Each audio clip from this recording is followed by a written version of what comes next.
काय झालं आईला? हा बोला ना, काय झालं? कस काय आणलं इकडं?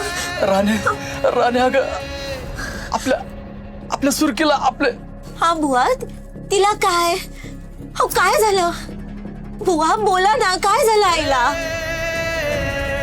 राणीला तुझ्या आजाराबद्दल सांगितलं पाहिजे ना. मी काय सांगणार नाही आणि तुम्ही बी काय सांगायचं नाही. तुम्हाला राणीची शपथ आहे. तुम्ही जर मला काही सांगितलंच नाही तर कसं कळेल बरं? हा हो काय झालं सांगा ना. मी घरी आले होते तेव्हा तर बरी होती ना ती. मग काय झालं असं अचानक? हा हो बुवा बोला ना, काय झालं तिला? हा ती चांगली होती.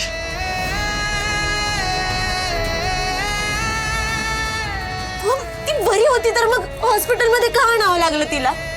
वाव, काहीतरी नीट सांगा. हे बघा, माझ्यापासून काहीच लपवू नका बरं का. हो, राणी म्हणते ते बरोबर आहे. आम्हाला सांगा, त्यांचं खाणं पिणं सगळं वेळेवर होत होतं ना? नेमकं काय झालं होतं आम्हाला कळायला हवं. हो नाही, रात्री तसं काय नाही झालं. इथे यायच्या आधी ती एकदम उसासं घ्यायला लागली आणि एकदम डोळं बंद केलं. मी लई घाबरलो आणि गोट्याला बोलून घेतलं. हो बुवा, असं अचानक उसाचे कसं द्यायला लागेल बरं माणूस?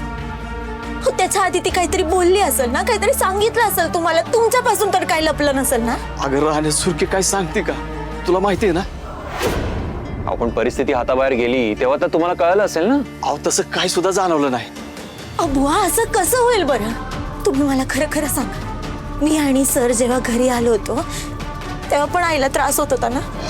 तुम्ही लपवलं नाही माझ्यापासून? सांगा बुवा. अगं नाही राहणे, तसं काय नाही. काय पण काय बोलतेस? नक्की ना?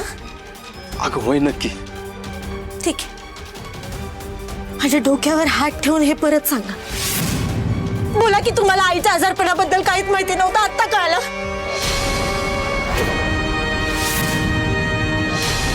बोला ना, सांगा बुवा मला.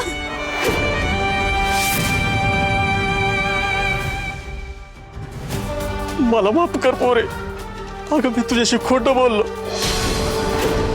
अगं पण सुरकीनेच मला सांगितलं होतं तुला नको सांगू म्हणून. तू म्हणत होते आत्ताच कुठं तुझा संसार नीट चाललाय, आपल्यामुळे तिला त्रास नको. त्रास? वय एवढं पर्क करून टाकलंय का तुम्ही मला? मी मुलगी आहे ना तुमची. हे सगळं तुम्ही मला नाही सांगणार तर अजून कोणाला सांगणार होतात?